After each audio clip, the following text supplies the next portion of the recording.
Hi Year 7, it's Mr. Radcliffe again. This week we're going to be looking at the woodwind family, so the orchestral woodwind family.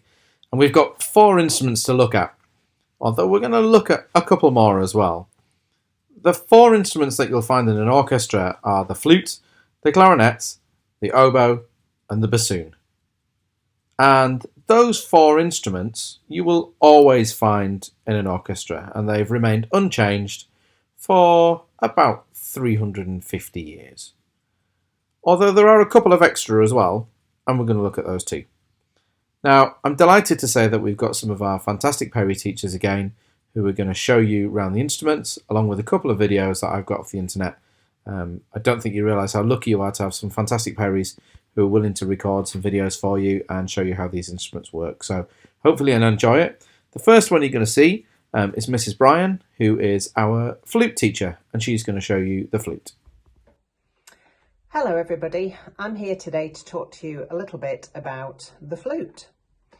So the flute, along with its cousin the piccolo, are the highest sounding members of the woodwind family. They're a member of the woodwind family because the first flutes were made out of wood, or before that they were actually carved out of pieces of bone, but not anymore. So my flute is made out of a combination of silver and gold. It's layered with silver first, then gold, then silver, then another layer of gold. The gold is there to produce a kind of warm tone, and the silver is there to add a little bit of brightness. Now, unlike the other members of the woodwind family, we don't produce the sound on a flute by blowing into the instrument. We blow across the hole, which is called the tone hole of the flute, to make a sound like this.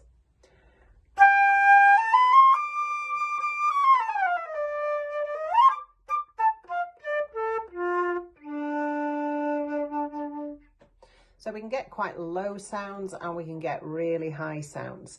And as well as being a beautiful solo instrument, it also plays a vital role within orchestras and wind bands.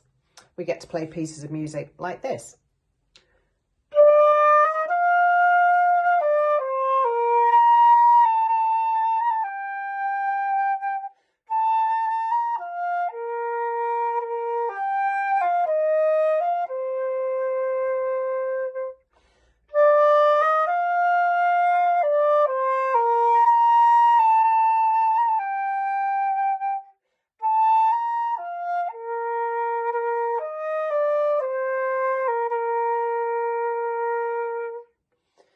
And we can also play pieces like this. See if you can guess which one this is.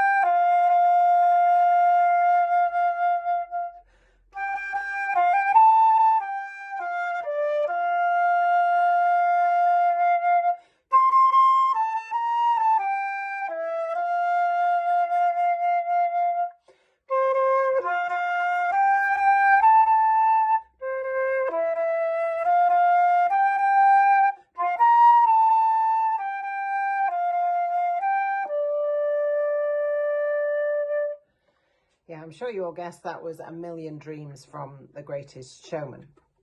So of course we get to play lots and lots of different pieces of music on the flute. The piccolo, whilst it's the baby of the family and can be seen as an easy option to play, is actually a lot harder. It's the hardest member of the flute family to play. It plays a lot higher, and it's a higher sounding instrument to cut through the rest of the orchestra or band, and we get to play pieces like this.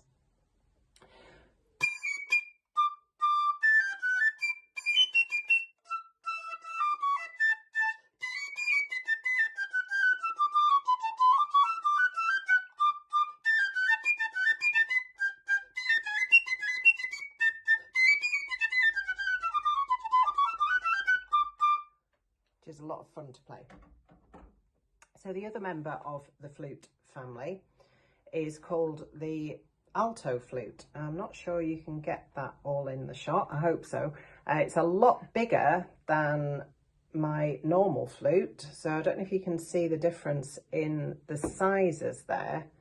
So it's longer, but also if you can see down the end of that, it's a lot wider as well. And before I play it, just try and see whether you can guess if it's going to play a lower sound than my flute or a higher sound.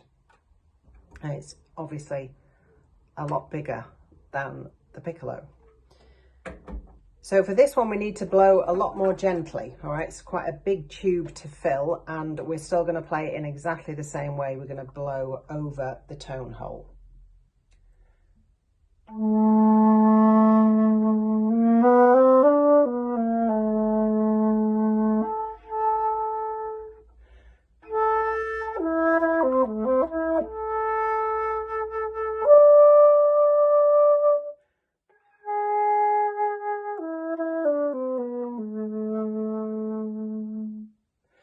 So it's a much lower to play that.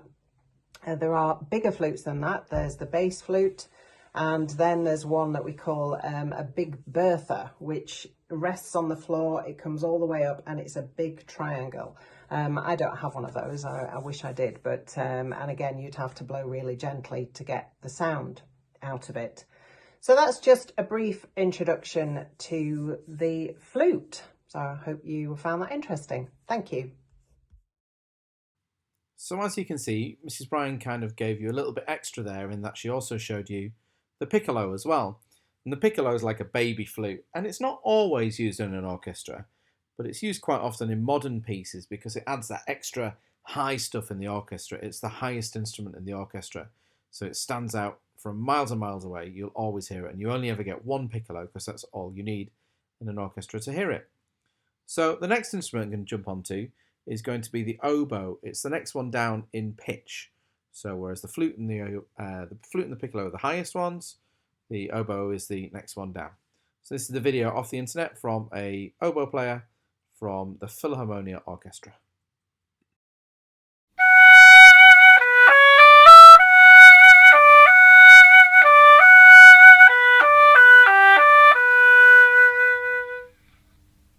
The oboe started life in the Middle Ages as a shawm, a very old instrument, and it developed from the shawm into the first oboe in the Baroque times around 1680, 1690, and was used extensively by Baroque composers such as Handel and Bach. And the Baroque oboe was made of a different kind of wood to the modern oboe. It was made of boxwood, and it only had two keys at the bottom of the oboe, a C key and an E flat key, and the rest were just holes. But it had the double reed, and it made a fairly similar sound. Following this, the oboe developed into the classical period, where Mozart and Haydn wrote for it. It started adding keys as they went along, until it became a lot more developed into the 19th century, early 20th century, and changed to this grenadilla wood that we have now, and developed into the modern oboe. The wood that is used on the modern oboe is a lot heavier and more durable than on the Baroque and classical oboe, and also helps produce a darker sound. Most modern oboists make their own reeds, and to make a reed you start off with a tube of cane, a bit like bamboo, which you split into 3 pieces, and then you do a process called gouging on a machine which makes it thinner, and you get it down to a very precise thin measurement. You then use what's called a shaper to shape the cane into the shape that you see now, and at this point you then fold over this piece of cane and tie it onto the staple, which is the piece of metal with cork on it, using thread, and then you use a sharp knife to scrape the reed very precisely, leaving certain areas thicker and certain areas thinner until you end up with the finished article. The reed making process is a never-ending learning curve. I think I'll be learning how to make reeds until the day I stop playing the oboe, but it's all part and parcel of playing the oboe.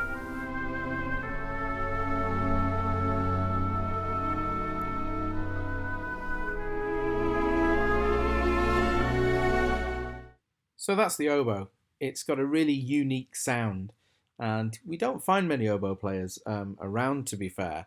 And we're always looking for more oboe players. And if we were at school, one of the things I would be saying to you is if anybody's interested in learning the oboe, get in touch and see if we can have a chat about it. So that might be something we could do when we get back to school and review all these instruments. So yeah, that's the oboe. The next one up is the clarinet, the one you can see in the top right. And Mr. McGuffey, our woodwind teacher, is going to show you how it works. Hello, hope you guys are all okay, not struggling too much with lockdown. Mr. Ratcliffe asked me if I would do a little video about clarinet and saxophone, single reed woodwind instruments for you. I know you've been doing some instruments of the orchestra and you've maybe done some percussion, some brass. So I'm going to do two little videos, one on clarinet, one on saxophone. Just tell you about the instrument, a little bit of its history, and play you a short piece so you get an idea on how the instrument sounds if you didn't already know. So this is a standard B-flat clarinet. Comes in 5 sections. So we've got the bottom, the bell, for obvious reasons, because it looks like a bell. We have a lower joint, which is where we place our right hand, and we control all of those keys there. Upper joint for the left hand keys. And then 2 little small sections at the top of the clarinet. This piece is called a tuning barrel. So here we sometimes adjust the tuning of the instrument to fit with other instruments. We can make the instrument slightly longer by pulling the tuning barrel out. And if you make the length of the tube longer, that makes the pitch lower. Or you can shorten the pitch or shorten the length of the tube rather, by pushing the tuning barrel in, and that will make it a little bit sharper. And then we have this top part of the clarinet, which is called the mouthpiece, the bit that you put inside your mouth. The clarinet uses a single reed, so you'll see one like this. I'll just turn it around so you can see the other side. And this is attached to the mouthpiece with a piece of mesh, various different types of material, but it's called a ligature, is the part that holds the reed in place.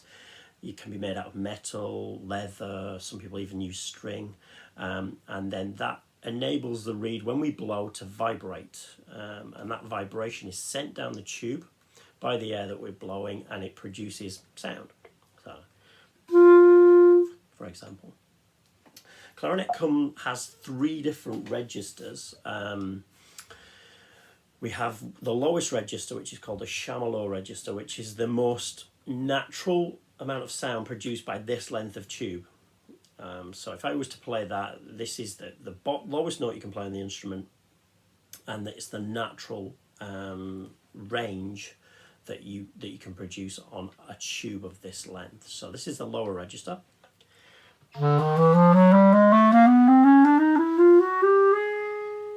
Okay, so it goes from the lowest note, which is E, which is a concert pitch. If I turn on the keyboard so we can hear it, it's down there, okay?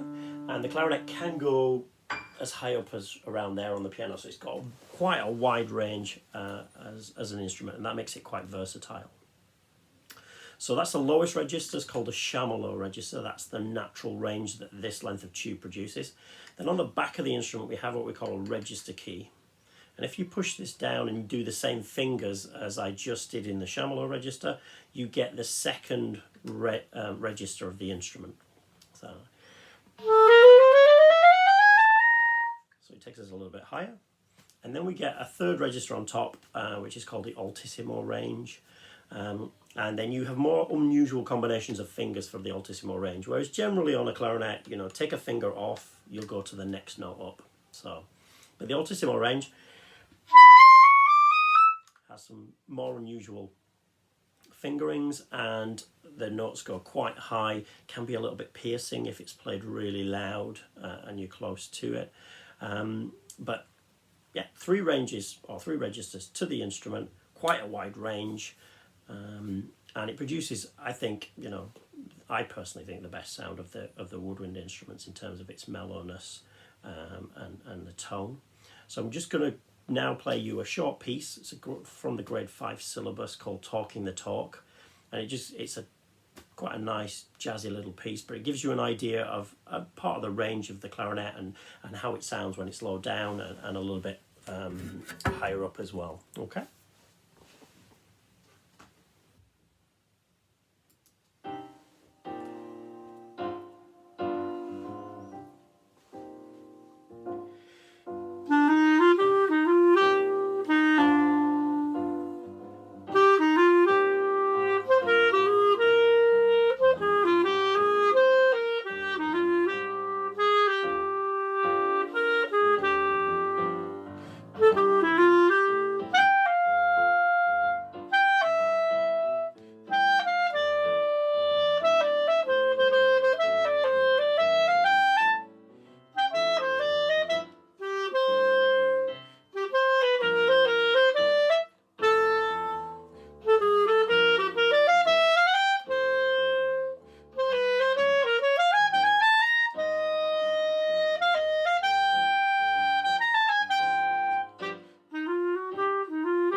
So that's the clarinet.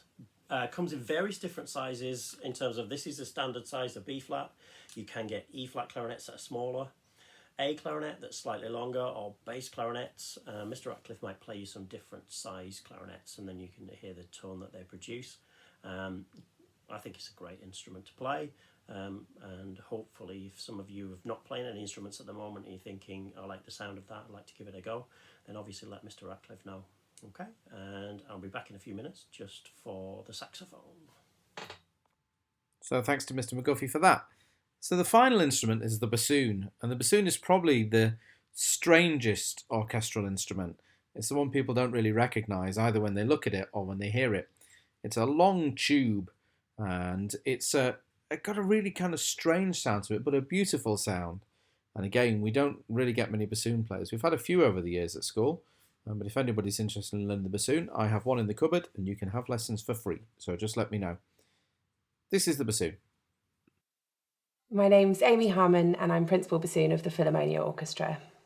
The bassoon is a woodwind instrument and you play it by using double reeds, which are so called because it's two pieces of bamboo tied together, and when you blow it vibrates. You then attach it onto this metal pipe, which is called a crook, and the air goes in all the way down and up again. It's got a series of holes which are open and closed by pressing keys which change the pitch. It's got a very large range and you can play very low. And then also very high. And then everything in between.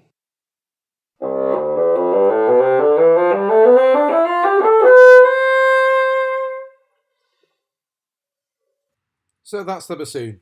It's a little bit like an oboe, but twice as big, maybe 3 times as big, although it works in the same kind of way.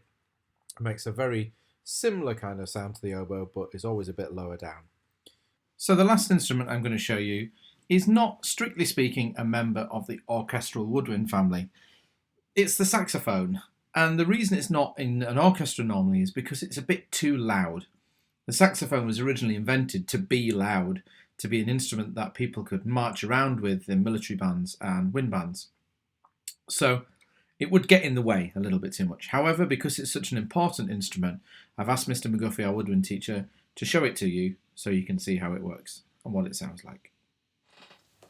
Hello again. So saxophone this time. Saxophone was invented in the 1840s by a Belgian inventor called Adolf Sax.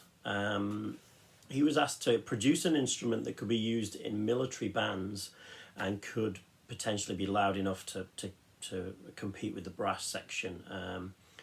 It's also similar to brass band instruments in the fact that the fingering system for the saxophone is the same regardless whether you played an alto saxophone, which is this one, or whether you played some bigger ones like the tenor saxophone, the baritone saxophone. Again, Mr. Ratcliffe might be able to go show you in detail some different size instruments. I don't have all the saxophones with me today to do that for you, unfortunately.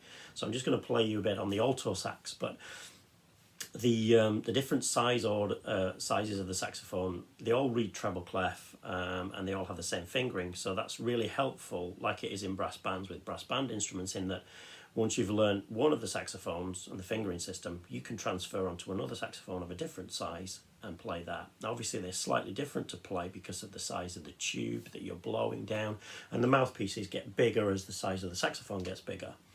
But once you know the fingering system, then you can have a go at playing all of the saxophones. There's only small little fingering differences to do with very high notes in the different altissimo ranges of the saxophones, and the baritone saxophone has a low A key, which you play with your right hand thumb, that you don't get on the other saxophones. But yeah, it was invented in the 1840s, can be used in military bands, but then became really famous merely as a jazz instrument, an instrument that plays jazz music.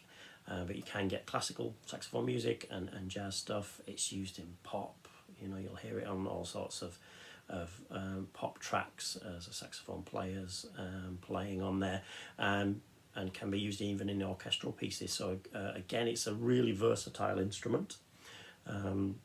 and it uses a single reed in the same way that the clarinet does. If I can just quickly show you that. So you'll attach the reed to the mouthpiece, and in a similar way you blow, and that vibration obviously is sent down the tube and you get saxophone sound.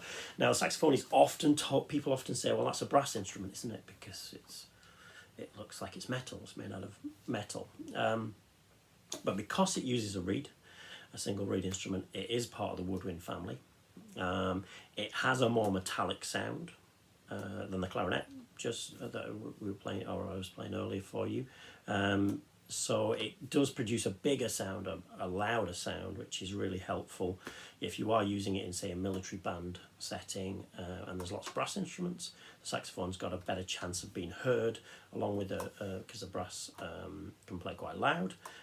You don't have as much chance to be heard in the same way on a clarinet as much, because its volume, the length, its tube is a lot thinner. Whereas if you get a wider tube, then you're going to get a louder sound. Okay, so the saxophone made quite famous by jazz players. If you like the sound of the saxophone, you want to look up, if you research people like Charlie Parker or Sonny Rollins, Cannonball Adderley. These are all famous American jazz saxophone players who played the instrument really, really well. But you can get classical players. Today we've got there's a great American classical player, or there's a couple, one called Otis Murphy, and there's Tim McAllister, who's very, very good at the moment. And they generally play the alto saxophone. And then you get some saxophone players who become really famous for the instrument that they play, the type of saxophone they play. There's an American called Kenny G, who became really famous for playing the soprano saxophone, which is a straight instrument. And again, maybe Mr. Ratcliffe can show you a picture of a soprano, and you'll see how that, you can get curved sopranos, but they're generally straight. And then all the rest of the saxophones generally look like this. So they have that sort of bend at the top, the crook part, sent onto the main body of the instrument, and then again you've got a bell part where the sound comes out at the bottom. Similar fingering system to the recorder when you play the saxophone. It's not got the same fingering as a clarinet. So basically, if you ever play the recorder at primary school, B, A, G, and then we go down F, E, D, C. So similar to recorder and flute. As we say, it produces a more metallic sound. So in comparison to the clarinet, it's a little bit more in your face, shall we say. Okay, so this is the saxophone. I'm going to play a famous piece called The Pink Panther, which was made famous on a sort of a film, and then it became a TV series about a panther that's pink, strangely. Okay, I just need to set up the backing for this because I haven't prepared that earlier, so just be 1 second.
So that's the saxophone.